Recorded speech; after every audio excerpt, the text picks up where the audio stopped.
aqui hoje.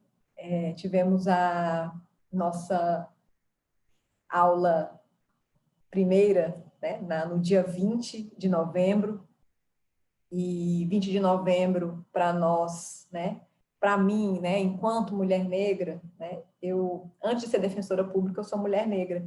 Eu costumo dizer que eu não sei se eu sou uma defensora que milito, né, na militância enquanto mulher negra, ou se eu sou uma mulher negra que estou militante dos movimentos, né, das mulheres negras, que estou defensora pública. Realmente eu me sinto muito confortável nos dois lugares. Né? Tenho aí, né, já há bastante tempo travado essas disputas, né, no front, e eu realmente faço essa confusão. Às vezes as pessoas falam, mas você é militante ou é defensora pública? Eu falei, são as duas coisas, né? Não dá para a gente fazer essa diferenciação. E dizer, né, que consciência negra, para nós, né, eu gosto muito de trazer a fala de Guerreiro Ramos, que fala, né, que consciência negra é o ato de se assumir a condição de negro, a fim de subverter padrões racistas, né, que se encontram na nossa sociedade. É a defesa da negritude, né, como o primeiro passo para a gente desmontar a ideologia da brancura, né, e remover um dos maiores obstáculos para a construção da nação, que é o racismo. E aí, né, com essa palavra de Guerreiro Ramos, eu gostaria de cumprimentar o Dr. Elisvaldo Marques, né, defensor público geral do Piauí. Fiquei muito feliz com, né, as suas falas e os seus projetos para a Defensoria Pública, né, pautados em políticas antirracistas. É um orgulho a gente saber, né, que existe defensores públicos gerais com este compromisso, né, esse espaço de poder, né, que dá a possibilidade de fazer essas mudanças estruturais, né, bem ocupados, né, para nós é um alento. Né, e queira, né, oxalá que todas as defensorias públicas do país tenham essa possibilidade, né? É aí que a gente vai conseguir fazer mudanças efetivas. Né? Parabéns, doutor Elisvaldo, fiquei muito feliz, né, com os seus comunicados, e parabéns à Defensoria Pública do Piauí por, né, ter essa possibilidade aí de implementar de forma efetiva práticas antirracistas. É assim que a gente vai conseguir, né, transformar efetivamente a nossa sociedade.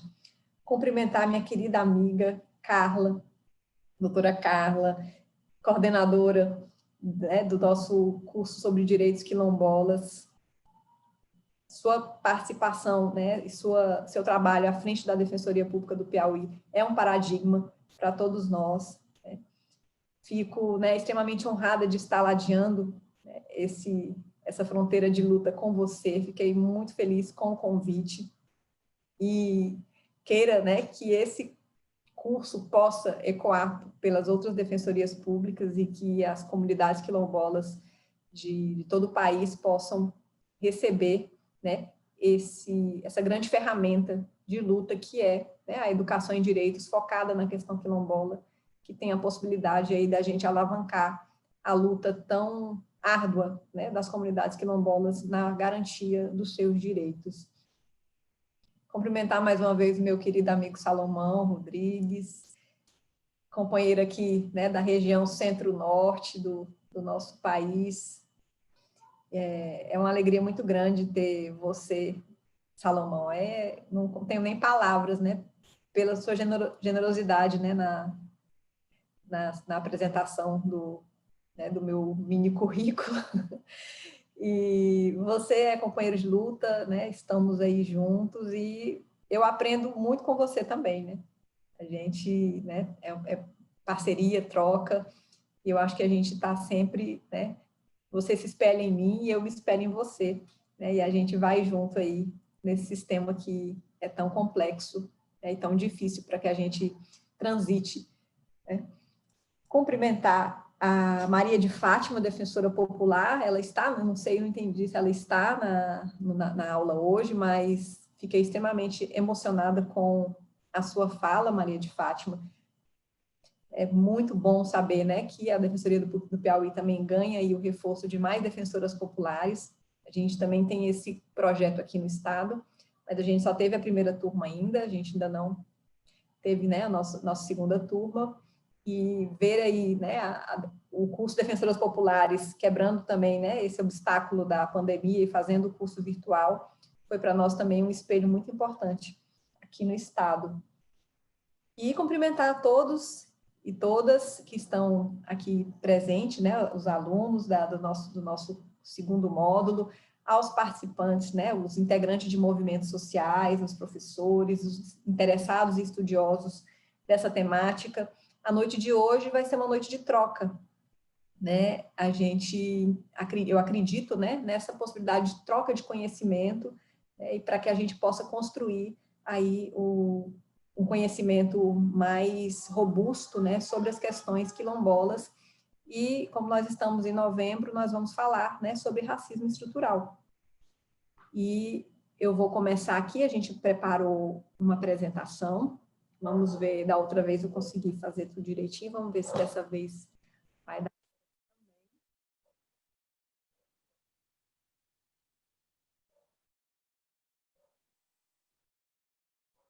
Vocês vão me dando aí, gente, o feedback se já está tendo, como que... Já está aparecendo aqui para a gente o material. Ótimo. Deixa eu só fazer mais um comando aqui que eu preciso.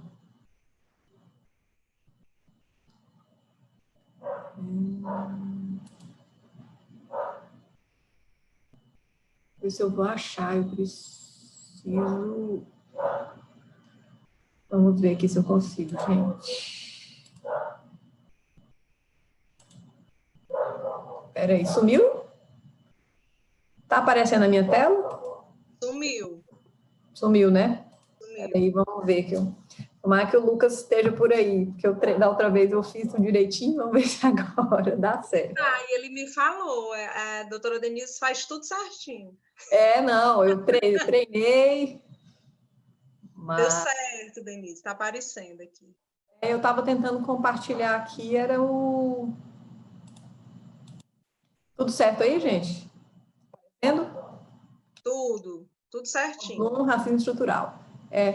Eu tinha uma outra possibilidade de compartilhar aqui a tela, mas para mim poder estar vendo o chat, mas eu não estou conseguindo localizar. Achei. Ótimo. Só para caso, né, vocês, né, estejam fazendo perguntas, eu ir acompanhando aqui.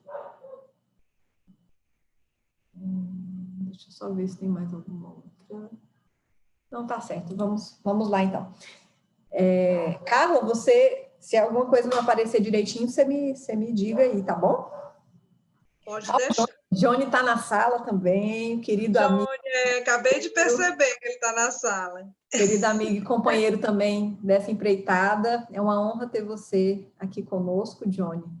Né? Você, para mim, também é espelho e é referência aqui na luta, né, da nossa região amazônica. Então, vamos lá. Estamos juntos. Racismo estrutural. O que nós vamos, né? Qual que é a proposta, né, para a noite de hoje? Então, nós vamos falar o que é racismo estrutural, as diferenças entre racismo e injúria racial, falar rapidamente aí sobre o Estatuto da Igualdade Racial e fazer um recorte específico sobre a situação das mulheres negras.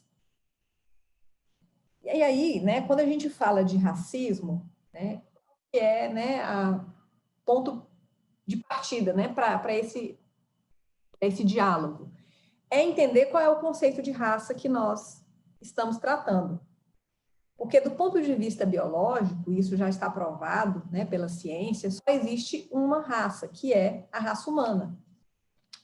Só que quando a gente está falando de racismo estrutural, quando a gente está falando sobre racismo, a gente não está usando o conceito de vista biológico, né, o conceito construído de forma biológica. Nós estamos usando um conceito que é construído. Então, quando a gente fala de raça, falando de racismo, nós estamos utilizando um elemento que é essencialmente político, que é utilizado para naturalizar desigualdades, justificar segregação e o genocídio de grupos sociologicamente considerados minoritários. Então, raça é um conceito relacional e histórico que está relacionado com a constituição política e econômica das sociedades contemporâneas.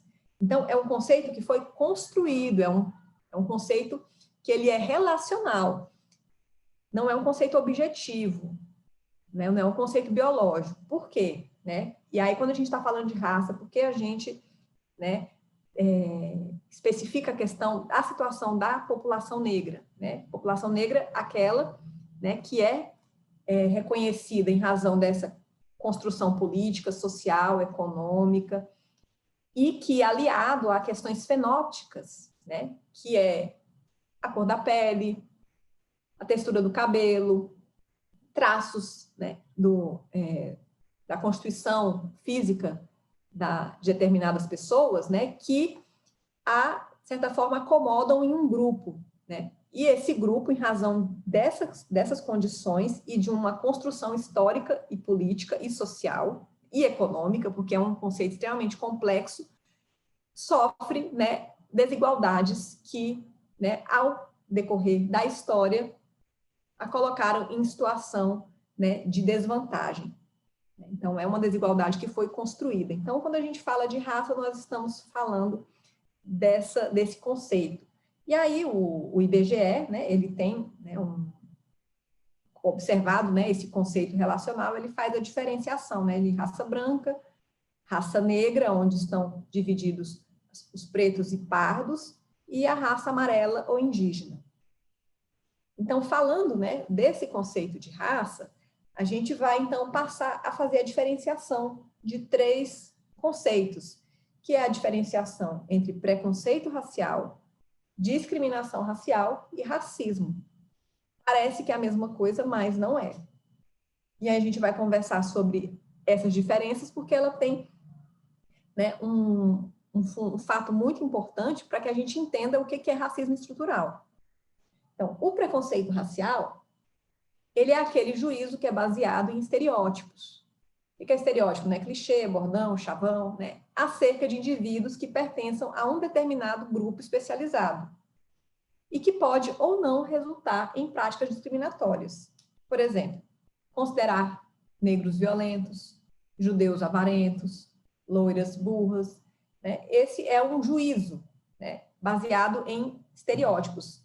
E aí, quando a gente atrela a questão da raça, nós estamos falando do preconceito racial. Já a discriminação racial, ela é uma coisa mais assim, né, um pouco mais complexa, porque já é a atribuição de tratamento diferenciado a membros e grupos racialmente identificados. E tem um requisito que é extremamente fundamental, que é o poder. Sem poder, não se tem discriminação racial. Então, e ela pode ainda ser dividida em 2 categorias, que é a discriminação racial direta, que é aquele repúdio ostensivo, né, a indivíduos ou grupos motivados pela condição racial. Por exemplo, a loja que recusa atender clientes em razão da raça.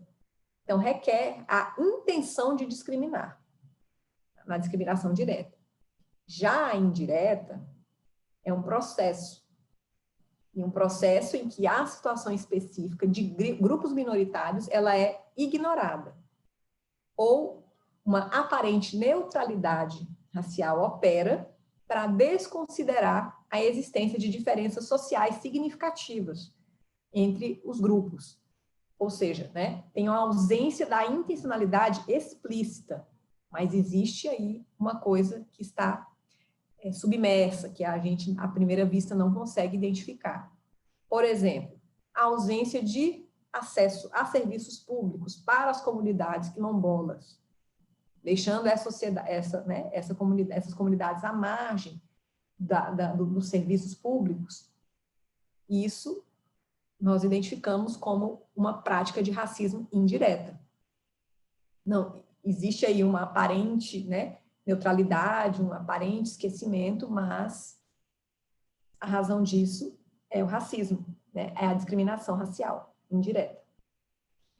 E é possível ainda falar, né, falando de discriminação, em discriminação positiva, que já é o tratamento diferenciado também a grupos historicamente discriminados também, só que com o objetivo de corrigir desvantagens causadas pela discriminação negativa. Por exemplo, as políticas de ações afirmativas, a exemplo das cotas raciais. Então, o fundamento é fazer o tratamento diferenciado, sim, só que o objetivo não é, né, não é um objetivo de se discriminar para suprimir direitos, mas para corrigir desvantagens, né? São práticas de reparação. Por isso, o nome discriminação positiva. E o racismo? Onde que a gente encaixa o racismo aí nesse conceito? O racismo é a forma sistêmica de discriminação. Tem raça como fundamento, né? Aquele conceito que nós falamos, e que se manifesta por meio de práticas conscientes ou inconscientes. Então, a discriminação direta são as práticas conscientes, a discriminação indireta são as práticas inconscientes, mas o racismo é a reiteração dessas práticas de maneira sistêmica, causando, então, né, vantagens e privilégios para os indivíduos a depender do grupo racial ao qual pertencem. Então, o racismo ele se reproduz no âmbito da política, da economia e também das relações cotidianas. E para o racismo, conceito de racismo, nós também temos 3 concepções. E aí, esqueci de fazer, né, dar essa informação. Os conceitos que eu estou trazendo aqui, eles são retirados do livro do Silvio Almeida, que é o livro que ele trata sobre o que é racismo estrutural. Então, a gente pegou, né, para essa aula esses conceitos e, né, sistematizou, né, e resumiu para que a gente pudesse passar, né, essa informação da maneira mais objetiva possível. Então, o Silvio, né, ele coloca no seu livro, né, essas 3 concepções, né, que é a concepção individualista, onde a gente está falando de racismo e subjetividades, institucional, onde a gente fala de racismo e Estado, e estrutural, onde a gente fala de racismo e economia. E aí, na concepção individualista, o racismo é uma espécie de patologia, né? Um problema ético ou psicológico, é ação irracional. E aí, na concepção individualista, não se aceita, né, a existência de racismo, mas apenas de preconceito. Aquele conceito de preconceito racial, né, daquela visão estereotipada, de pessoa a pessoa, que a gente fez lá no começo da explanação. Então, para a concepção individualista, né, racismo é o preconceito racial. Então, sobre esse ângulo, né, não existem sociedades ou instituições racistas, mas indivíduos racistas que agem isoladamente ou em grupo. E como encara, né, o racismo como um problema moral, né, produz, então, aqueles clichês. Somos todos humanos, eu tenho até amigos negros, né? Então, ela é uma concepção frágil, né, e ilimitada, muito limitada, né, quando a gente está falando de racismo. Continua aí, gente, parece que vai volta. Aí a gente vai para a concepção institucional. Na concepção institucional, o racismo não se resume a comportamentos individuais, mas é tratado, né, como um resultado natural, né, o normal, o funcionamento normal das instituições, que ainda que indiretamente confere vantagens, desvantagens, privilégios a partir da raça. Ele é menos identificável na primeira vista, mas não é menos destrutível. E é menos identificável quando a gente não faz o olhar mais acurado, né? Mais atento, porque logo quando a gente começa a entender como opera o racismo institucional, a gente já não consegue mais não ver, né? Ele se torna muito, até por demais, flagrante, né, aos nossos olhos. E aí, quando a gente está falando de concepção institucional, né, eu trouxe também aqui o conceito de instituição, né? O que são as instituições? São o modo de orientação, de rotinização, de coordenação de comportamentos que orientam a ação social, né, que a tornam normais, possíveis, proporcionando, né, relativa estabilidade aos sistemas sociais. É a maneira como se organiza a sociedade, né? Então, as instituições, elas moldam o comportamento humano, elas absorvem e moldam os conflitos, né, para mantê-los sob controle. Na concepção institucional, né, numa sociedade racializada, os conflitos raciais são parte das instituições. A desigualdade racial é uma característica porque grupos raciais delas se utilizam para impor seus interesses políticos e econômicos. Poder como elemento central, né, da relação racial. E na concepção institucional, nós temos, né, como conceito de que racismo é dominação. Por isso que a gente fala que racismo só ocorre quando existe poder, né? Tem um elemento muito importante, né, que é a detenção do poder. E aí é onde ocorre a institucionalização de interesses, regras e padrões que se tornem normal ou natural, né, o domínio do grupo dominante, né? Por exemplo, exigir boa aparência né, uma forma de manter a dominação numa sociedade em que boa aparência tem, né, como espelho, como modelo, o modelo branco, né, de pessoas brancas. E aí, quando se coloca a questão da boa aparência, naturalmente já se excluem as pessoas negras, e isso é uma construção, né? Essa construção de boa aparência, ela é reforçada, né, dia a dia, né, por todo, né, o sistema, né, por todo o funcionamento da sociedade. E é por isso que a gente tem, né, as instituições dominadas, né, por homens brancos, né, todas as instituições dominadas. Aí a gente pode falar do Legislativo, do Judiciário, Ministério Público, Defensoria Pública, as instituições privadas. E isso é tido como normal e natural. Só que para a manutenção da dominação, é preciso concessões, porque senão, né, que é aquilo que eu falei, né, do conceito de instituições, elas gerenciam os conflitos sociais. Então, para gerenciar esse conflito dessa desigualdade racial, concessões têm que ser feitas, né, porque o racismo, ele é uma tecnologia, ele é dinâmico, ele precisa se reinventar para se manter. Então, essas concessões são, por exemplo, as cotas, né? Por que o sistema, embora seja né, uma luta e uma conquista dos movimentos negros, né, isso está posto porque foi uma concessão. E a gente não pode, né, não ter, né, não podemos ter essa inocência de achar que a gente conseguiu isso sem que houvesse de lá uma concessão. Houve sim uma concessão, e é por isso que a gente diz que as cotas, elas são apenas um passo muito pequeno para que a gente consiga subverter o racismo institucional e o racismo estrutural. Elas são um meio, elas não são o fim. E hoje elas operam como concessões, né? A gente tem um sistema que é extremamente dominado por um grupo racial e as cotas, elas nos dão aí um respiro, né? E uma condição de transitar, né? E travar novos embates. Mas elas são consideradas, assim, concessões, né, que precisavam ser feitas, né, para gerir todo, né, esse conflito. E aí a gente vai para a concepção estrutural. A gente está falando do racismo institucional.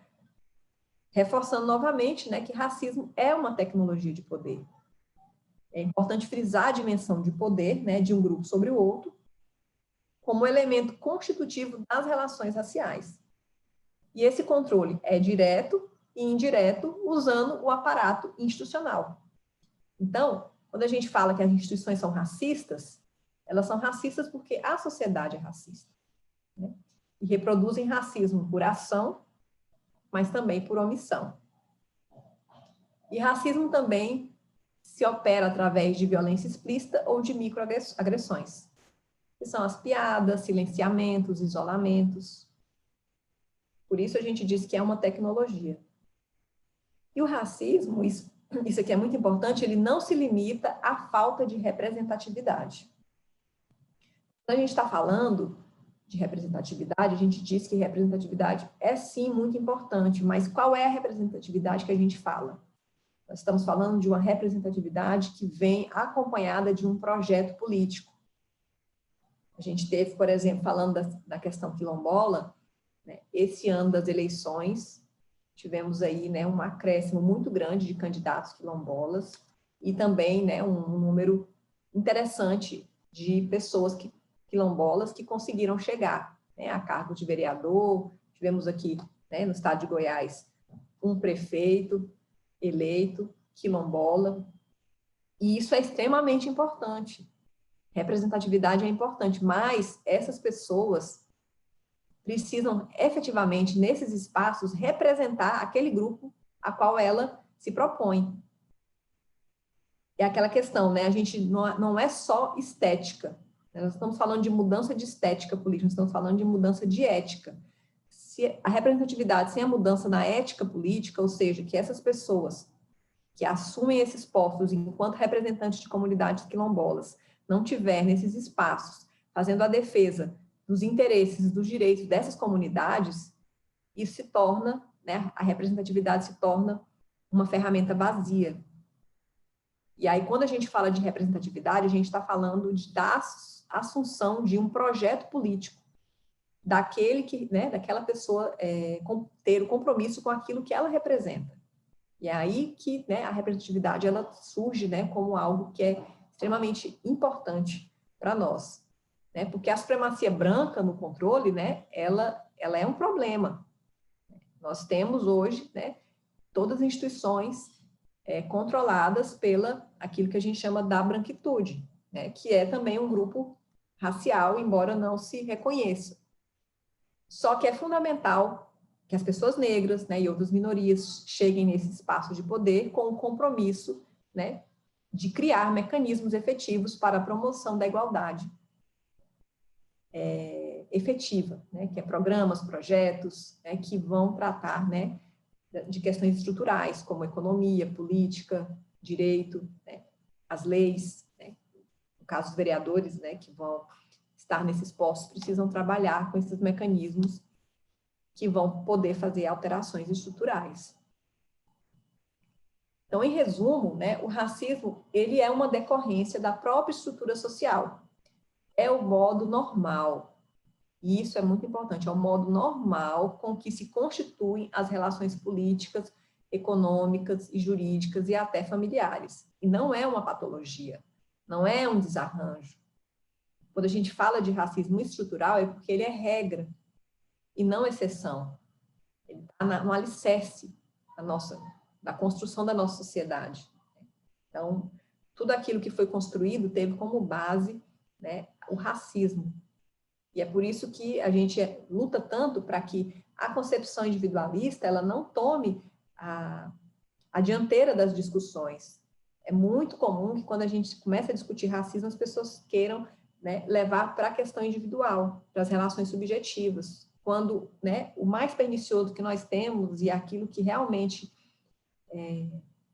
confere à nossa sociedade, né, essa situação tão desigual, tão violenta para a população negra, é o racismo estrutural. E o debate do racismo ele só é fundamental quando a gente parte dessas premissas. Então, racismo é um processo político, é uma discriminação sistemática, e é por isso que não existe racismo reverso. A gente ouve muito falar, mas sofri racismo reverso, né? Pessoas brancas gostam de colocar isso. Então, seria o racismo da minoria contra as maiorias. Então, como a gente fala que racismo ele é uma tecnologia de poder, não existe poder, né? As pessoas negras não têm essa estrutura de poder para cometer racismo contra pessoas brancas. Então, por isso que não existe racismo reverso. Né? Grupos minoritários podem até serem preconceituosos, né? Aquele conceito de preconceito racial. Podem praticar preconceito, podem até praticar discriminação, né, enquanto ações isoladas. Mas a discriminação sistêmica, que é onde a gente conceitua o racismo, né, de impor desvantagens sociais, né, a membros de grupos majoritários, seja de maneira direta ou indireta, isso não é possível, porque racismo é um processo histórico. Então, para que se pudesse falar em racismo reverso, a gente teria que ter mais de 300 anos de escravidão de pessoas brancas. Nós teríamos que ter aí pessoas brancas sendo perseguidas e mortas em supermercados por serem pessoas brancas sendo confundidas, né, com os bandidos, né, com muitas aspas aí nessa palavra. Então, existe todo um processo que configura o racismo. Então, o racismo reverso é uma falácia. Não existe, né, a possibilidade de a gente falar isso de uma maneira séria. Não, né, é mais uma falácia, é mais um engodo para desfocar, né, o real problema. Então, racismo é também um processo de constituição de subjetividades, né, e também é uma questão muito interessante, muito importante da gente falar. Porque, enquanto pessoa negra, nós também somos atravessados pelo racismo. E aí eu falo, né, falando da minha constituição enquanto mulher negra. Fui me entender enquanto mulher negra já tinha mais de 20 anos. E quando a gente fala de se entender enquanto mulher negra, é aquele processo de consciência negra do conceito de Guerreiro Ramos que eu coloquei no começo da nossa aula. E aí, como é um processo de constituição de subjetividades, né, precisa a gente se perguntar, né, o que nos leva, enquanto pessoas negras, a despertar para essa realidade, né, que sentimos apenas pelo estudo e pela atividade política. Então, foi com muito estudo, participando de movimentos de mulheres negras, que eu pude me entender enquanto mulher negra. O que a gente precisa, né, fazer todo esse processo de desconstrução, mesmo sendo pessoas negras, mesmo sendo pessoa negra e sofrendo racismo desde, né, de que nasceu. É porque é um processo de constituição de subjetividade, né, o racismo. Então, o que nos leva, né, a normalizar a presença massiva de pessoas negras em espaços subalternizados e a ausência em espaços de poder. É aquilo que eu, né, falei da concepção institucional, que ela passa velada, mas a partir do momento que a gente tira esse véu que está sobre os nossos olhos, que a gente não consegue mais não enxergar o racismo institucional operando ali no dia a dia, é justamente isso, né? A gente faz essa desconstrução dessa subjetividade que o racismo nos coloca e que nos impede de ver essa realidade que está na nossa frente, a gente está sofrendo na pele, mas a gente precisa passar, né, por esse processo de desconstrução para entender, né, como ele é deletério. Então, né, esse fortalecimento, né, da concepção individualista do racismo, ele, né, nos afasta dessa consciência racial. A gente passa a achar não, aquela pessoa foi racista, foi né, ela tem um defeito moral. Não é. É, na verdade, o modo normal de atuação. Uma sociedade racista, os indivíduos são formados racistas. E se a gente não faz um movimento contrário de se tornar antirracista, a gente está aí ou por ação ou por omissão reproduzindo racismo toda hora, a todo momento. Então, para a concepção institucional e estrutural, o racismo molda o inconsciente. Constitui todo o complexo imaginário social e que a todo momento é reforçado. É na comunicação, é na televisão, é a indústria cultural, é o sistema educacional. E isso é um bombardeio, a gente está a todo momento sendo bombardeado, né, nessa construção racista. E aí é que a gente passa a ver mulheres negras como se tivessem vocação natural para o trabalho doméstico.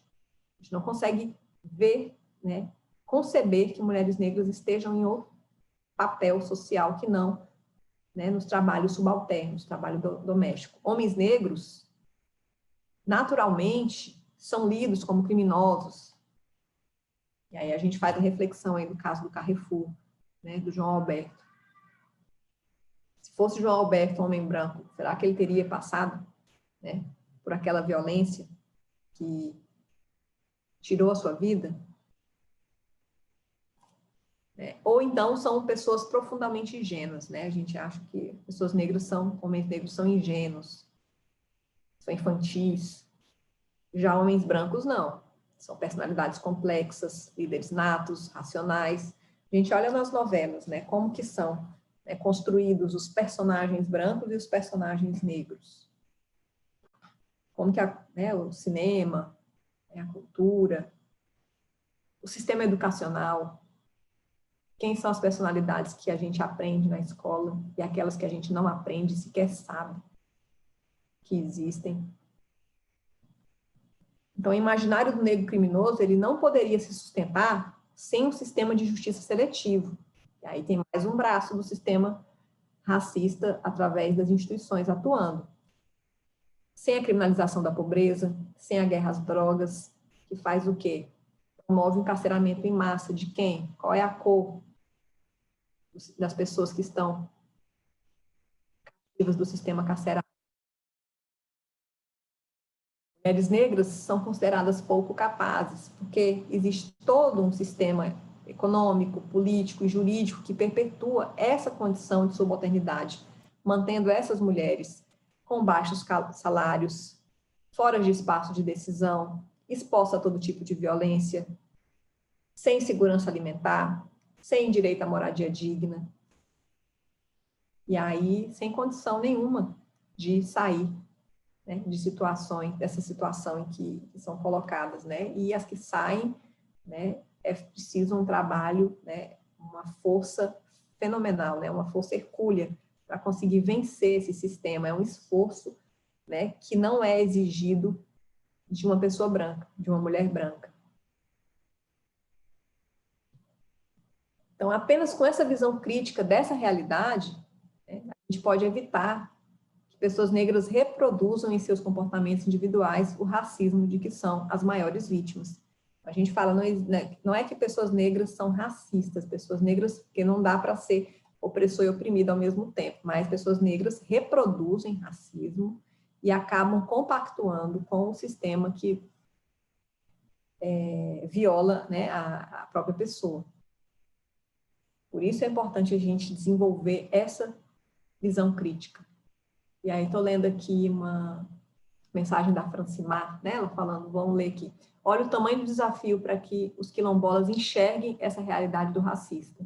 O momento é estratégico para a tomada de consciência da minha vivência e do momento de luta, né, pelo território. Nesse momento se estabelece de forma veemente a ira, o preconceito, a negação de direitos, o xingamento, é isso aí. Eu vou falar mais à frente, Francimar, né, como a luta pelo território, ela é, né, o direito ao território, ele se torna, né, uma constante luta em razão do racismo estrutural. E como é importante a gente ter plena consciência, né, porque na luta a gente sabe que as comunidades quilombolas estão, mas o que é importante é que a gente assegure é que toda a comunidade quilombola tenha plena consciência do território que está pisando e de como que o racismo estrutural está preparado para que elas não tenham êxito nas suas lutas. Então, é essa proposta que a gente se coloca, né, de esmiuçar, né, esse olhar crítico para que a gente possa, né, ir com mais força, né, contra essas estruturas. E aí falar de racismo e meritocracia. Então, a meritocracia, que é uma outra falácia, como o racismo reverso, ele é um fator de estabilização política, que, somado ao racismo, permite que a desigualdade racial vivenciada, né, na forma de pobreza, desemprego, privação de material, seja entendida como falta de mérito, né, dos indivíduos. Então, a gente vê aí todo um sistema pronto, né, para destruir a comunidade negra, pessoas negras, e toda, né, um sistema dizendo para nós que não, que, na verdade, quem não consegue né, o emprego, quem não sai da pobreza, quem está em privação material é porque não se esforçou. Porque as oportunidades estão aí, só não consegue chegar até elas quem não quer, né? Então, é passado para nós a visão de que as regras do jogo são iguais para todos e que todo mundo entra, né, parte da mesma linha, né? Todo mundo ali no ponto de saída, né, no ponto de largada, nós estamos ali lado a lado. É isso que a meritocracia quer nos dizer. E aí, os mecanismos institucionais operam para que se reforce esse conceito de meritocracia. Aí nós temos processos seletivos extremamente rígidos e com um conteúdo, às vezes, voltado à exclusão de pessoas negras, porque a gente sabe que educação deixou de ser um direito e se tornou um privilégio em razão do racismo estrutural. E aí a gente tem um processo seletivo extremamente complexo, que pessoas negras não conseguem avançar, e aí por isso a gente tem a maioria das instituições formadas por pessoas brancas, que reforçam a meritocracia. Olha lá, mas passou naquele concurso porque mereceu e porque estudou, e quem não passou é porque não estudou. Os meios de comunicação, a gente abre o jornal, né, ali para assistir a TV, o jornal, a novela, a série. Quem é que aparece, né, de maneira positiva? As pessoas brancas. Quem aparece de forma negativa? As pessoas negras. Sistema carcerário. Quem está na posição de preso e quem está na posição de autoridade. E aí, então, a gente tem ainda o mito, e aí vem o mito da democracia racial, né, que diz que existe, né, aí que busca, né, dar uma conformação ideológica com a desigualdade racial, dizendo que nós somos um país em que todas as três raças vivem de maneira harmônica. Quem é que vive de maneira harmônica? Estando entre as maiores vítimas de genocídio, as maiores vítimas de violência. Harmonia para quem? Democracia racial, né, a relação pacífica entre as três raças, né, pacífico para quem? Então, a gente vê aí que o mito da democracia, a meritocracia, são engodos para tentar esconder de nós a realidade nua e crua. E aí falar da diferença, né, de crimes, passando para a questão mais técnica, né, qual que é a diferença, né, de injúria para racismo, né? Estou falando do crime, né, o crime de injúria e o crime de racismo. O crime de injúria é previsto no artigo 140 do Código Penal e o racismo previsto na Lei 7.716. A injúria racial, ela é considerada crime contra a honra, porque aí ofende a dignidade de alguém, o bem jurídico tutelado é a subjetividade, né, a honra do ofendido. Quando você, né, se coloca, né, você faz, né, um apontamento racista para uma pessoa de maneira mais direta. Então, você ofende uma pessoa em razão da sua raça, em razão da sua cor, ali você cometeu injúria racial. E o racismo, né, que são crimes que possuem penas iguais e similares, relacionadas, né, ao motivo de ofensa, mas se divergem, né, divergem com relação a contra quem o crime é proferido. Né. Eles têm lá, né, uma capitulação que não é taxativa, tem várias formas, né, de se cometer racismo, mas são condutas, né, que são discriminatórias. Então, a injúria racial ela está mais ligada, né, ali ao preconceito racial, e o racismo está ligado mais a condutas discriminatórias que são direcionadas a um grupo social em razão da sua cor, em razão da sua raça, da sua etnia. E o bem jurídico tutelado não é a honra subjetiva, mas a igualdade. E por isso tem natureza mais grave, a ação penal é pública incondicionada. E o STF, né, atualmente, ele já equiparou o crime de racismo ao crime de injúria, né, e a partir de agora também a injúria racial ela já é imprescritível e inafiançável.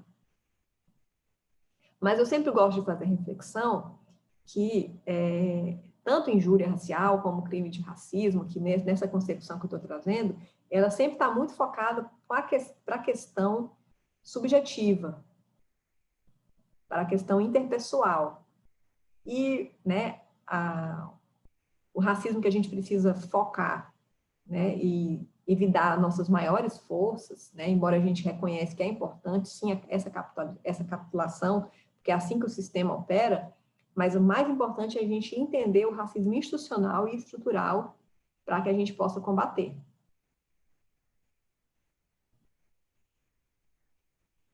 Deixa eu ver aqui que foi o Carlos falou, ainda mais com o presidente que só piora esse racismo contra os quilombolas. Lembrando a triste fase racista, fui no quilombo e o afrodescendente mais leve lá pesava 7 arrobas.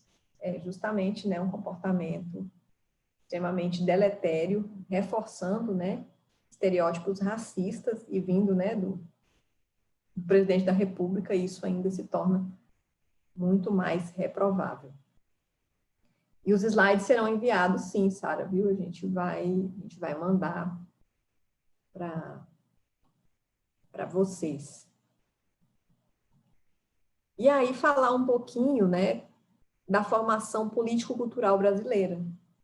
E aí eu gosto de trazer, aí já fala de Lélia Gonzalez, né, onde a gente fala brasileira, que é para a gente entender por que, né, o pessoal sempre gosta de se comentar, né, mas o racismo nos Estados Unidos é diferente, não, lá é que existe racismo, aqui no Brasil, né, a gente viu aí a fala, né, do vice-presidente dizendo, né, que racismo é lá nos Estados Unidos, que aqui no Brasil nós não temos racismo.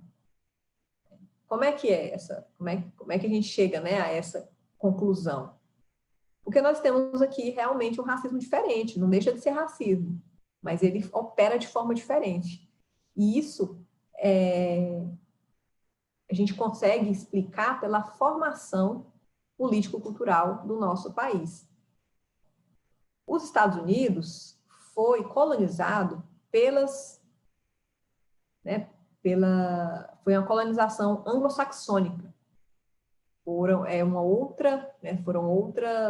outros países, outros colonizadores, uma outra sistemática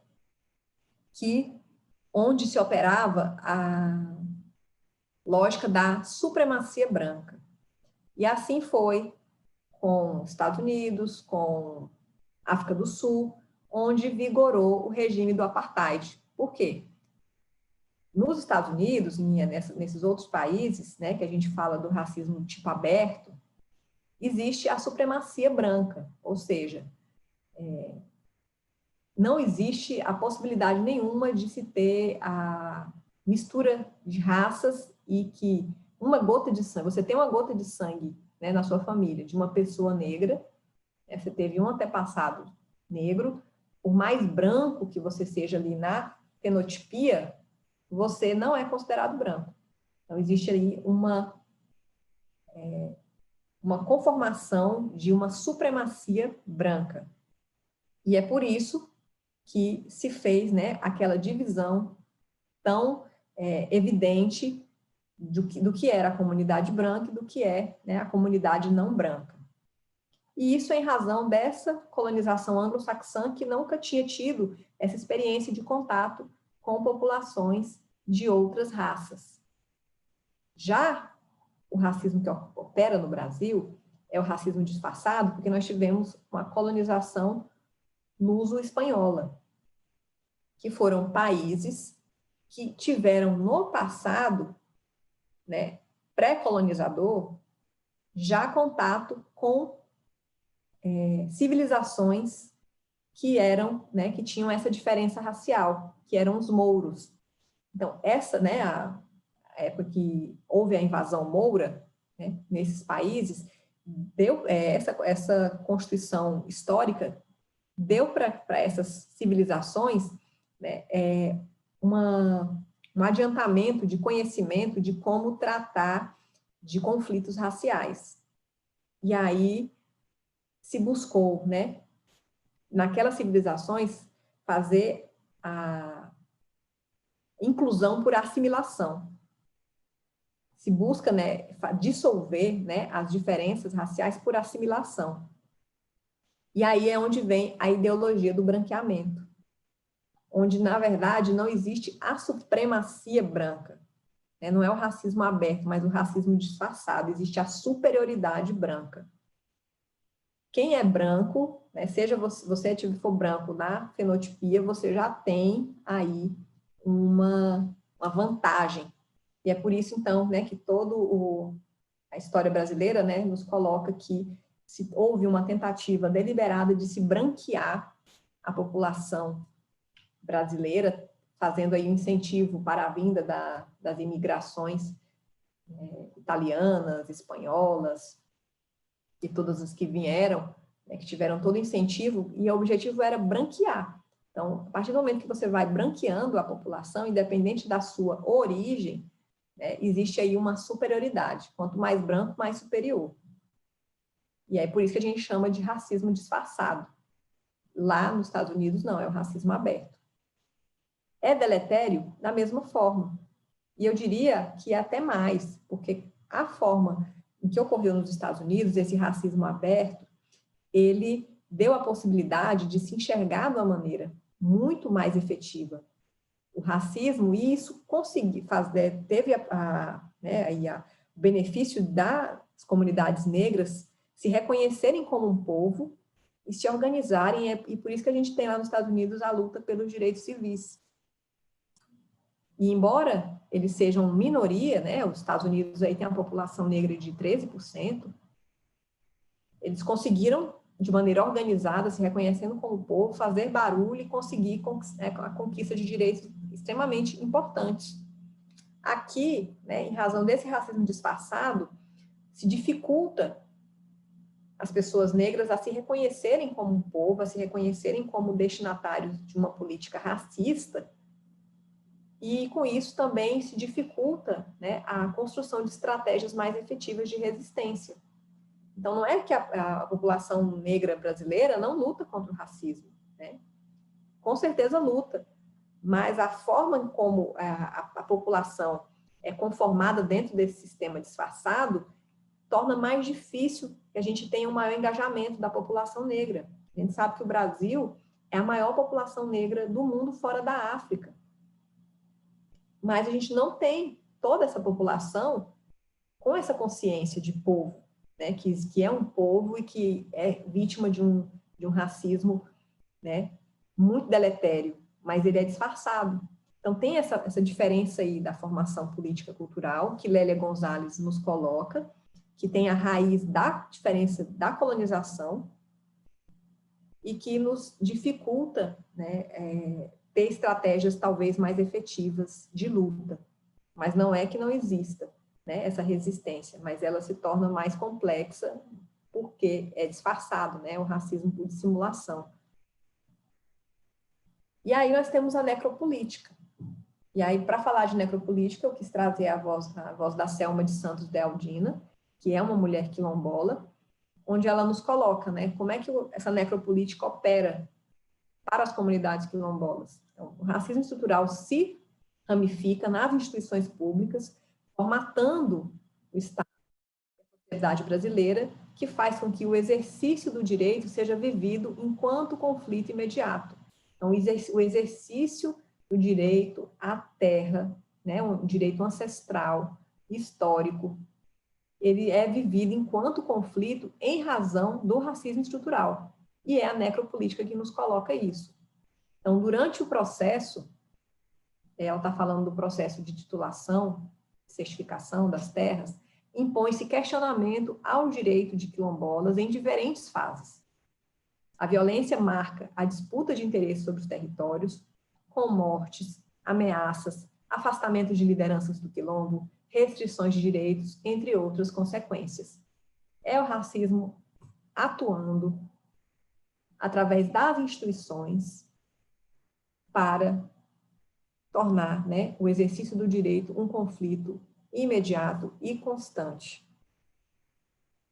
E aí nós temos a resistência quilombola, né? Mais de 6.000 quilombos no Brasil, nos 26 estados da federação. Então, diante de toda essa necropolítica que é preparada para o extermínio das comunidades quilombolas, nós temos aí uma grande resistência. Mas, destes, apenas 3.386 são certificados pela Fundação Palmares. Apenas 181 são titulados. 139 por governos estaduais, 39 por governo federal e 3 por governos estaduais e federais, conjuntamente. E existem 1.691 processos para regularização de territórios quilombolas abertos no INCRA. Por que que esses processos não se findam, né, de maneira a se conferir a titulação para as comunidades?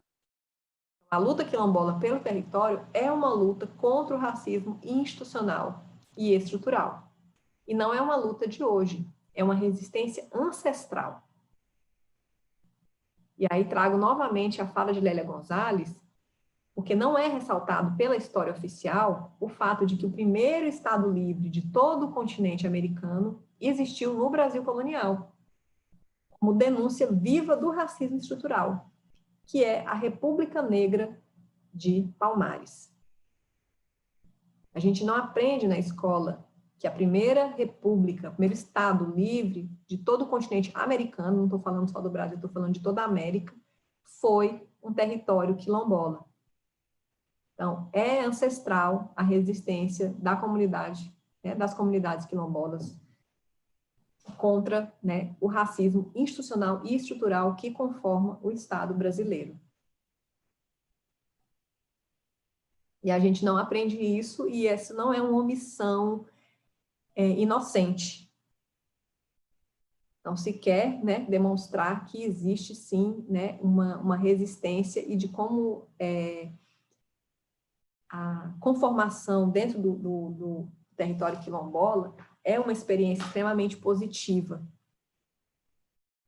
E isso é escondido de nós, né? A gente não aprende isso quando a gente está estudando história do Brasil.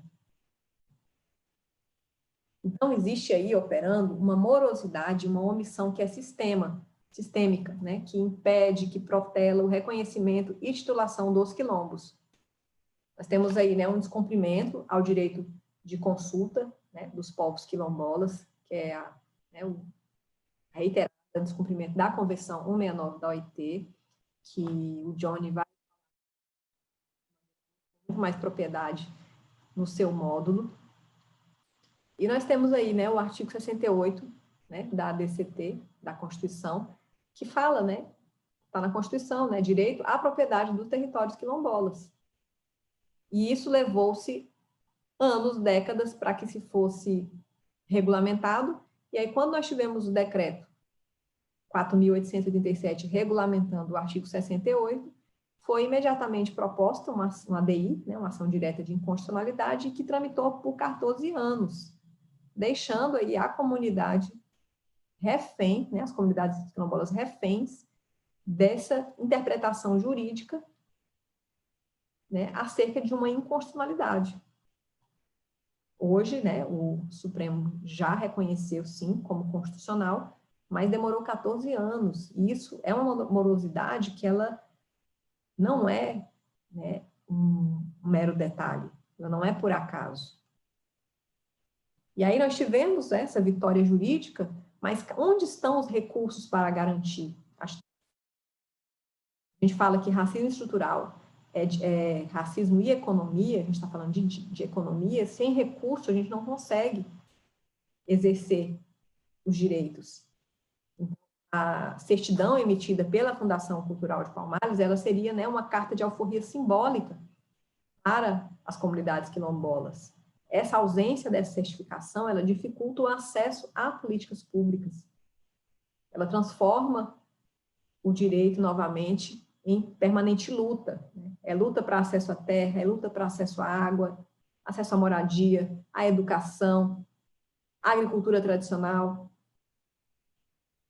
É luta para se proteger as defensoras e defensores de direitos humanos desses territórios, né?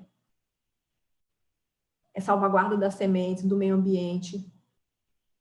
E aí a gente vê essa luta criminalizada, né? A gente vê a violência e a criminalização dos quilombos evidenciado num relatório que trata de racismo e violência contra os quilombos no Brasil, né, produzido pela CONAC e pela Terra de Direitos, que faz um apanhado aí só de 2016, 2017, 2018, com um aumento de 350% no assassinato das lideranças quilombolas, né, que lutam pelos direitos de sua comunidade.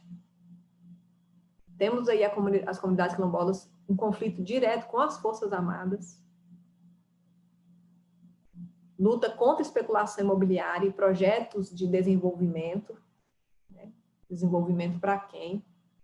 Com leões de energia, construção de rodovia. Então, é processo de luta constante. É como se as comunidades quilombolas fossem, né, como não, né? São tratadas como inimigos, né? Inimigos do sistema jurídico, político, institucional brasileiro. E aí nós temos o Estatuto da Igualdade Racial, que é um marco legal importantíssimo, né? A Lei 12.288, porque é destinado a garantir à população negra, né, de maneira efetiva, a igualdade de oportunidades, a defesa dos direitos étnicos, individuais, coletivos, difusos, né, e uma série de outras questões, e é o primeiro diploma da história do país a consolidar diretrizes, né, para se garantir à população quilombola o direito ao acesso à água, à terra, né, à saúde, à educação, à preservação da cultura. Reconhece o racismo enquanto fenômeno estrutural da sociedade brasileira. Então, é sim, né, um diploma extremamente importante, porque temos esse reconhecimento legal, mas ainda não foi efetivado. Temos um estatuto belíssimo, mas que carece de efetivação, que é o que efetivamente a gente precisa, né? Deixa eu ver quanto está meu tempo, Carla. Tá tranquilo, pode continuar. Eu não marquei, eu tenho esse problema, eu não marco.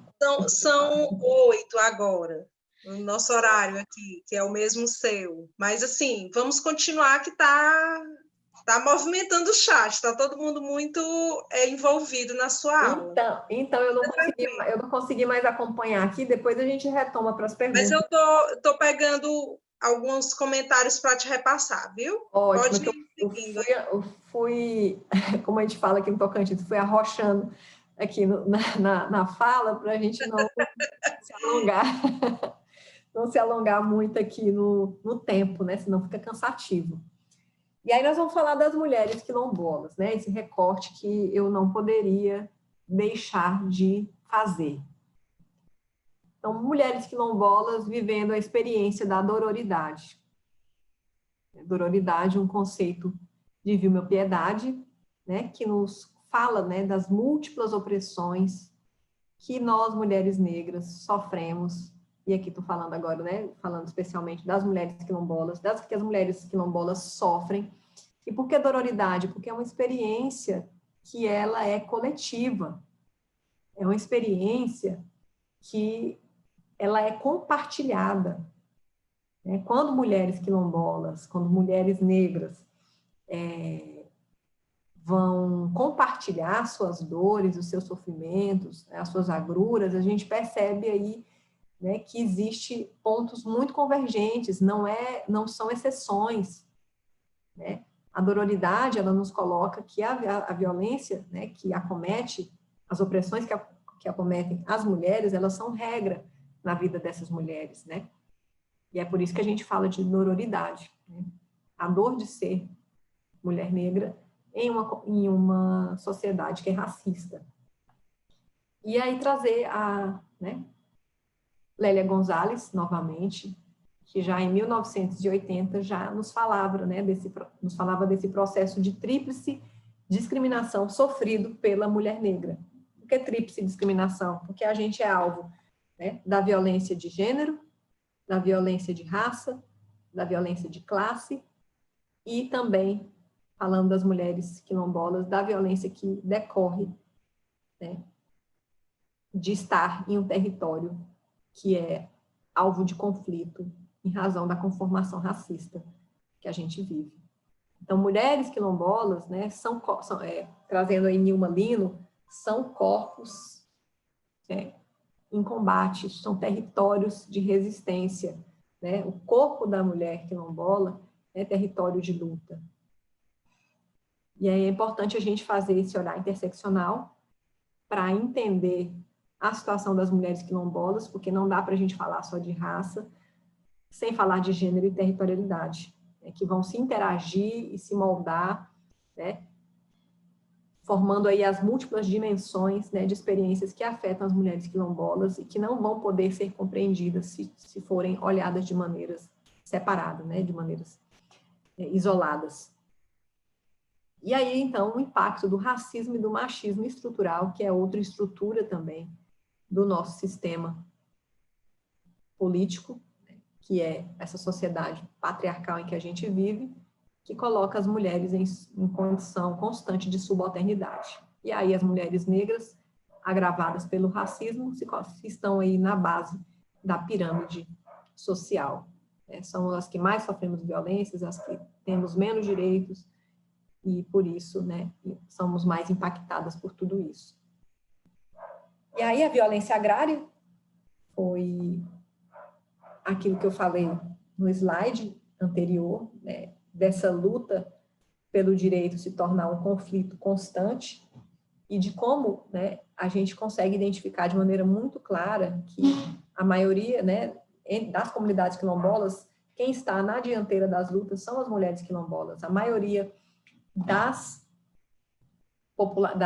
lideranças quilombolas são mulheres. E por isso, né, é muito importante a gente ter esse olhar específico voltado, né, para a situação das mulheres quilombolas. Porque corpos de mulheres quilombolas são territórios de luta, elas defendem o seu território com seus corpos, elas defendem sua comunidade, defendem seu companheiro, seus filhos, sua família, e em razão dessa conformação machista e racista, estão muito mais expostas a esse risco, né, de perder a vida nessa luta.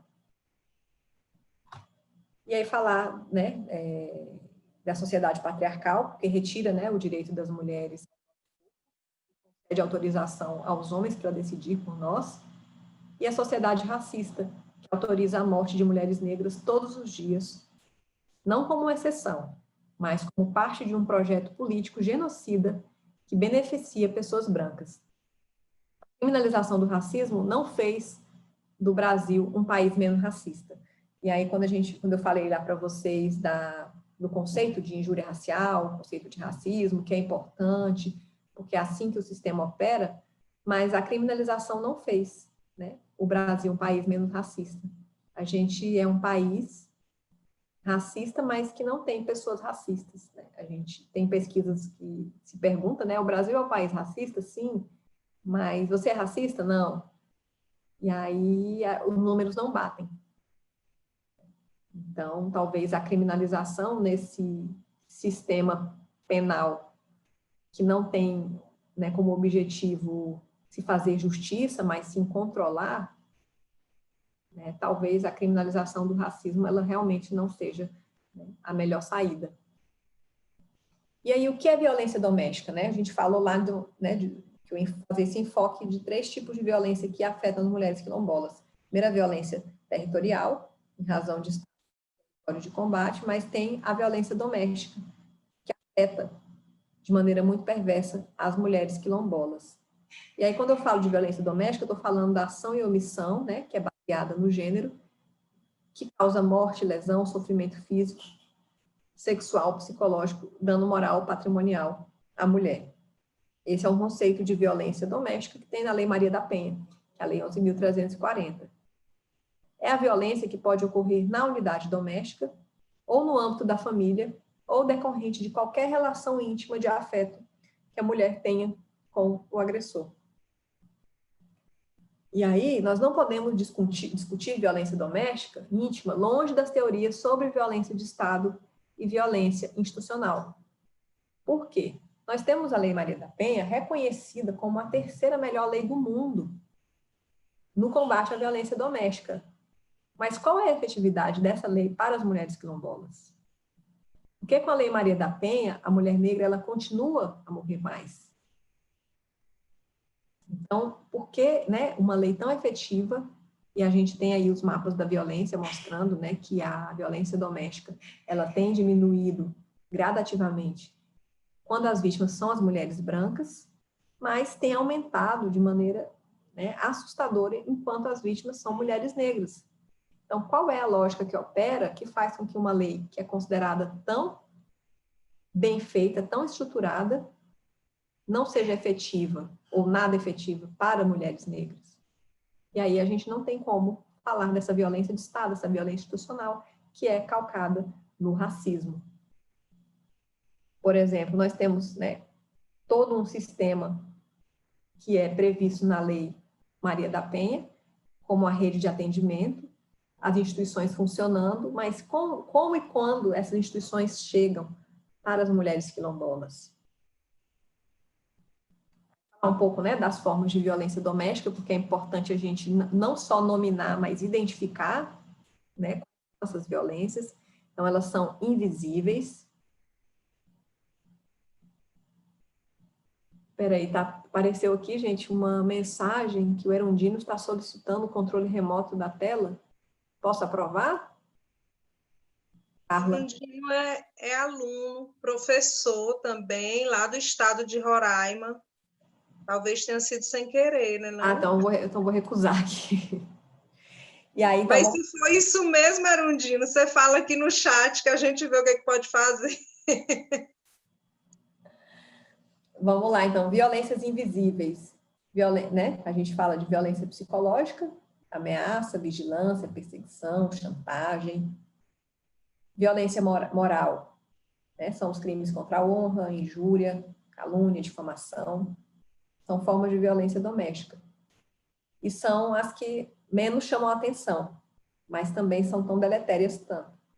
E as visíveis, que são as que são mais evidentes, que é a violência física, a violência sexual, né, no caso o estupro, e a gente tem que falar do estupro marital, né, mulheres que são casadas e que são obrigadas a terem relações sexuais sem a sua vontade com os seus parceiros, é violência sexual, é violência doméstica. A mulher, por estar em um relacionamento íntimo com uma pessoa, ela não perde, né, o seu direito e a sua autonomia a querer, né, e poder escolher quando e como ter, né, uma relação sexual. Então, é uma forma de violência que é muito recorrente, que muitas vezes as mulheres não identificam por conta dessa conformação patriarcal, que coloca as mulheres como se tivessem a obrigação de se sujeitar, né, a tudo que vier de seus companheiros, mas é sim uma violência sexual. E a violência patrimonial, que também acaba deixando as mulheres, né, sem acesso a bens e a direitos e reféns de mais violência. Então, né, trouxe alguns exemplos para a gente ilustrar, né, para a gente identificar a violência doméstica, que é humilhar, xingar, diminuir a autoestima, tirar a liberdade de crença, fazer a mulher achar que está ficando louca, controlar e oprimir a mulher, expor a vida íntima, tirar objetos, sacudir, apertar o braço, forçar a relação sexual, como eu tinha falado, pedir a contracepção ou obrigar ao abortamento, controlar dinheiro, reter documentos, destruir bens, né, são inúmeras as formas, né, dessa violência. E aí falar da rede de atendimento à mulher. Como é importante, né, que a comunidade quilombola tenha acesso à rede de atendimento à mulher, porque senão a gente não consegue mudar essa realidade. O que é a rede? Né? É a articulação, né, a atuação articulada entre as instituições e os serviços governamentais, não governamentais e a comunidade, visando ampliar e melhorar a qualidade do atendimento a essa mulher, identificar de maneira adequada, né, e encaminhar da maneira adequada também essas mulheres que estão em situação de violência, desenvolver estratégias efetivas de prevenção, né, é a integralidade de um atendimento humanizado, porque A gente sabe que a violência doméstica é um fenômeno extremamente complexo e uma mulher ela não consegue se desvencilhar sozinha. Mas a gente precisa perguntar se essa mulher, né, em um território quilombola, está tendo acesso a uma centro de referência, a uma delegacia, né, que atenda mulheres em situação de violência, à Defensoria Pública, ao Ministério Público. E a gente percebe que as mulheres quilombolas, elas vêm sim fazendo estratégias comunitárias para vencer a violência doméstica. Eu li, né, um artigo de uma mulher quilombola em que ela falava sobre violência doméstica, e que uma das estratégias é que as mulheres se aproveitem dos momentos de reuniões, né, onde vai ser discutido as questões comunitárias, para de alguma forma se afirmar ali naquele momento, né, até uma forma de buscar um maior empoderamento para tentar sanar, né, uma violência que ela esteja sendo alvo, ou muitas vezes as reuniões em que as mulheres se reúnem para fazer bordado ou para fazer algum prato culinário, e ali elas começam a partilhar o sofrimento e as dores, e ali de maneira comunitária elas conseguem, né, se ajudar uma a outra a romper com essa violência. E essas estratégias são extremamente válidas e importantes, mas a gente precisa cobrar do Estado. O Estado tem responsabilidade política e jurídica de fazer chegar a rede de atendimento a essas mulheres. E a partir do momento em que não chega essa violência, a gente tem aí sim um modelo racista institucional operando para que essas mulheres permaneçam nessa situação de violência. E aí falar da violência obstétrica, que também afeta as mulheres quilombolas. E aí eu trouxe o conceito de violência obstétrica, com esse conceito. O que é violência obstétrica?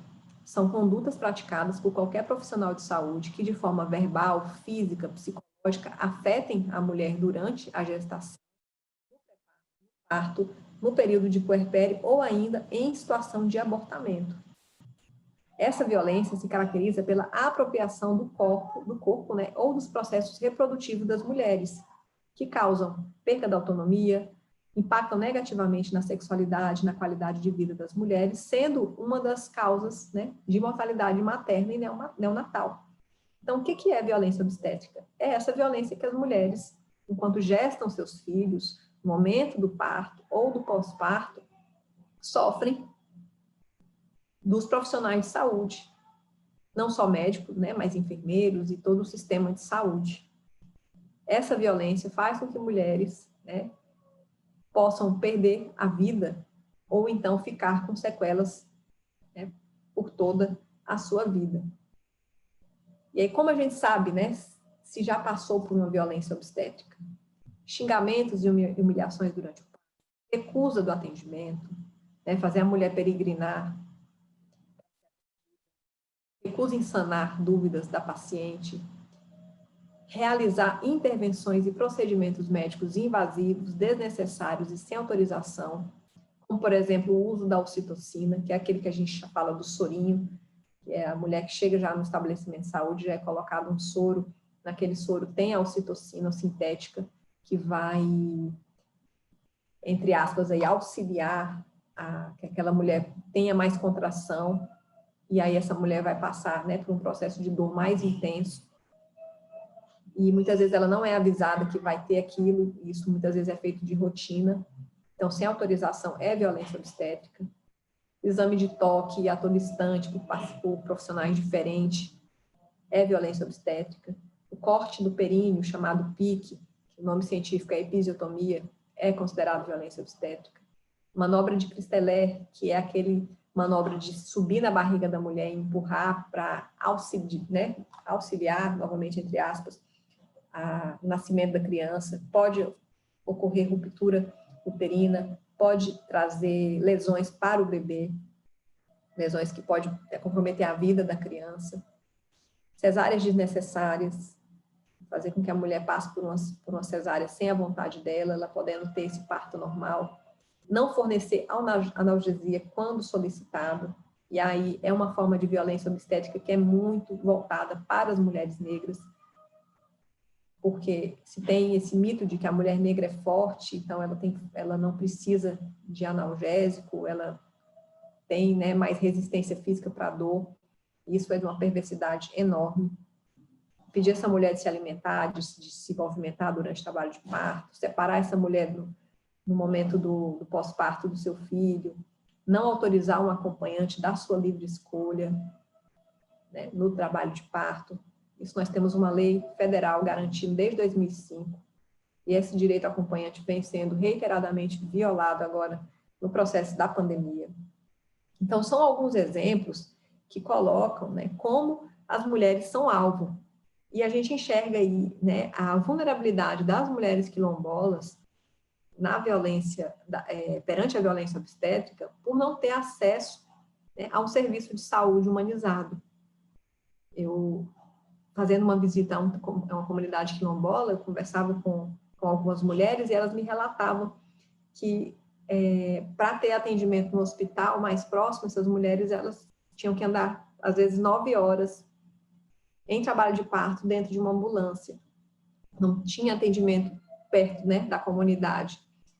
E que antes existiam as parteiras, mas, né, que essa prática ela estava sumindo, né? E aí eu vou falar um pouco sobre isso mais à frente, porque a resolução, né, da ISA, ela nos coloca que o nascimento, o parto, eles são acontecimentos de cunho familiar, social, cultural e preponderantemente fisiológico. Mas nesse sistema que a gente se encontra, a gente vê aí, né, um sequestro de toda a autonomia da mulher para um processo extremamente medicalizado e violento, tirando todo esse cunho social, cultural e preponderantemente fisiológico que é o nascimento. Então, nascer, né, o ato de gestar e parir, ele coloca, né, hoje, nesse sistema, as mulheres em situação de sofrer violência. E as mulheres negras e quilombolas, em razão de todo esse conjunto de situações que se convergem, se tornam um alvo mais contínuo dessa violência. E aí eu queria falar das parteiras, né, como uma estratégia efetiva de enfrentamento à violência obstétrica. Quem são as mulheres detentoras de conhecimentos tradicionais, técnicas, né, dado, né, por outras mulheres e suas comunidades, né, aprenderam com suas mais velhas a reconhecer o poder da natureza, das divindades, utilizar ervas e rezas no momento de parto, e isso é um conhecimento ancestral, isso é um conhecimento cultural. E esses saberes e essas práticas, né, eles se inserem, então, nesse campo de estratégia para a redução da morte materna e neonatal e de qualificação também da assistência obstétrica do país, respeitando, né, toda essa tradição cultural. E isso é uma tradição muito forte nas comunidades quilombolas, mas que necessita de reconhecimento, de ter seu trabalho valorizado, porque senão elas vão simplesmente sumir. Essa comunidade que eu visitava, né, elas relatavam, né, que tinham sim, né, parteiras na comunidade, mas já estavam muito idosas e não tinha, né, ali as sucessoras sendo preparadas, porque a comunidade, né, em razão de toda essas informações equivocadas que chegam até essas comunidades, elas passam a desacreditar, né, na possibilidade dessas parteiras de dar, né, um serviço e um trabalho de qualidade para essas mulheres. E aí essas mulheres não têm acesso a médicos, não têm acesso a um hospital, precisam passar horas, né, em uma ambulância para ter seus filhos, e a gente vê aí um aumento da mortalidade não só materna como neonatal. Enquanto, né, a neta dessa parteira que me relatava, ela falava, nossa, minha avó aparou quase 200 crianças e nunca perdeu nenhum. Então, que lógica que opera, né, que faz com que, né, um conhecimento ancestral desse esteja sendo erradicado e as mulheres sendo entregues a um processo institucional que viola sua autonomia, que desconsidera sua raiz cultural e que ainda tenha, né, índices de mortalidade materna e neonatal tão significativos. Então, são questões que a gente se questiona e as respostas, né, nos parecem aí bem escancaradas quando a gente faz essa visão mais ampla de tudo isso. E aí, finalizando, né, então, essa fala, dizer, né, que essa existência nos quilombos, elas são outra sociedade possível. Longe, né, desse capitalismo selvagem que opera nas cidades, né, e nos territórios, as comunidades quilombolas estão aí para nos mostrar, né, que é possível uma outra sociedade. E aí eu queria terminar, né, com um poema do Nego Bispo, né, que é do quilombo, né, aí de São João do Piauí. Fogo, queimaram Palmares, nasceu Canudos. Fogo, queimaram Caldeirões, nasceu Pau de Colher. Fogo, queimaram Pau de Colher, e nasceram e nascerão tantas outras comunidades que vão cansar se continuarem queimando. Porque mesmo que queimem a escrita, não queimarão a oralidade. Mesmo que queimem os símbolos, não queimarão os significados. Mesmo queimando o nosso povo, não queimarão a nossa ancestralidade. E é isso aí. Vamos ao diálogo. Vamos aos diálogos. Denise, você é maravilhosa, viu? Falo isso sem nenhum exagero. Você trouxe assim tanto conteúdo e você passa de uma maneira tão tranquila, né? Salomão está concordando comigo, que a gente vai percebendo algumas coisas e, né? Por que eu não tinha pensado nisso antes? Então, assim, excelente, muita gente pedindo material, o material vai ser enviado, viu, gente? Material da Denise. Mas muitíssimo obrigada por ter preparado esse material para o minicurso. Eu só posso acreditar que você levou um bom tempo preparando isso, porque você trouxe muita informação relevante para a gente, tá? Obrigada. Aí nós temos aqui algumas participações, né? A Laís fez uma pergunta que eu confesso que eu não entendi bem, mas pode ser que você entenda. Ela pergunta para você o seguinte: você entende que o maior problema do racismo no Brasil seja a desreferencialização dos sujeitos e sujeitas? Não acredito que seja o maior, mas talvez um deles. Né? Essa ausência dessa construção coletiva, né, de povo negro no nosso país, com certeza ela facilita muito, né, o racismo estrutural. A gente teria, né, uma possibilidade talvez mais enérgica de resistência se a gente não tivesse, né, toda essa subversão, essa construção da subjetividade, né, atravessada pelo racismo. Mas eu não acho que seja a única, né? Porque a gente tem aí a força política e econômica e social operando contra. Mas que essa desarticulação, ela facilita, com certeza. A Sara Luísa pergunta, assim, ela tem uma dúvida, né? Por que continuar utilizando o conceito minorias se o negro, né, constitui a maioria do povo brasileiro? Quando a gente fala de minoria, a gente está falando de minoria política, né? No sentido de não ter poder. Né? Nós somos uma minoria no sentido de não ter acesso a esse poder. A gente não está falando de questões numéricas. Né? Por questões numéricas, a gente não seria minoria nunca. Né? Mas politicamente, né, por não ter, né, o poder efetivo, né, a gente é considerado, assim, essa minoria. Né? É um conceito político também. Tem algumas considerações aqui. Muita gente elogiando, viu, Denise, que realmente foi excelente, muito bom mesmo, e muitas pessoas colocando isso no chat. Mas tem aqui uns comentários que acho que são interessantes de ler para você. O Carlos Augusto colocou que o Globo Rural de domingo passado mostrou o quilombo de Cafundó, no interior de São Paulo. E ele acha, na opinião dele, que falta mais publicidade positiva dessas comunidades na mídia nacional. Certeza, viu, Carlos, que falta. O Francimar, não, a Francimar, ela fala que na Paraíba, algumas lideranças têm desistido da luta porque sofrem ameaças e até violências. E ela relata que, recentemente, 2 lideranças quilombolas foram colocadas num programa de proteção.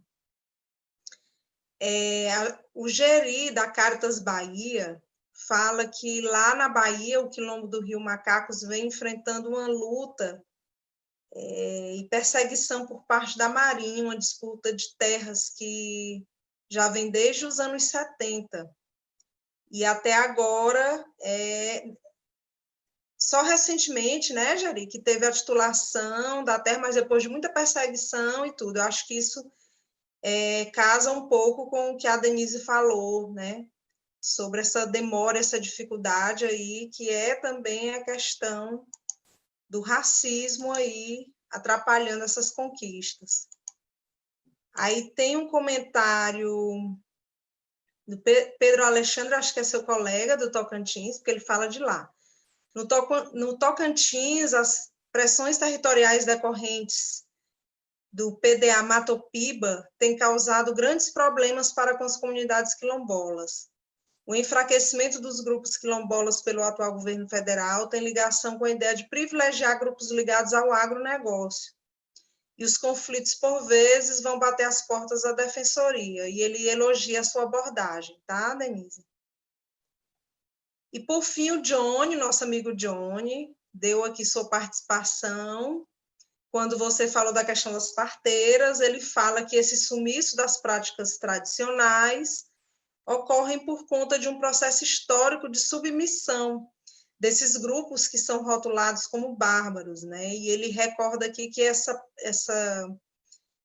esse sumiço, né, dessas práticas, essa anulação dessas práticas viola a Convenção 69 da OIT.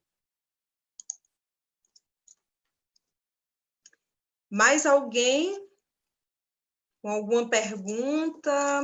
A Francimar comentou aqui, Denise, que você foi falando e ela foi se remexendo na cadeira, dialogando com ela mesma e se revoltando ainda mais com algumas situações. E é bem isso mesmo, viu, Francimar? A Denise fala de uma maneira muito tranquila de assuntos muito que incomodam muito a gente, né? Mas com a serenidade, a segurança dela, ela nos toca, né? A fala da Denise ela é muito comovente. Desde a primeira vez que eu vi ela falando, que ela me tocou. E aí eu estou agora com esse grupo de amigos virtuais que eu já tenho aqui, ó, dentro do meu coração, que eu não vejo a hora da vacina surgir dentre vários, né? Não só por isso, mas também por isso. Que a vacina chegue logo para a gente voltar para a nossa vida normal e eu puder abraçar esses amigos, porque a gente se encontrou no meio desse processo de isolamento social, mas dentro dessa luta, né, por igualdade dentro das nossas instituições. Então, nos reconhecemos como amigos e eu tenho mesmo profunda admiração pela fala de Denise, muito respeito pelo que ela trouxe.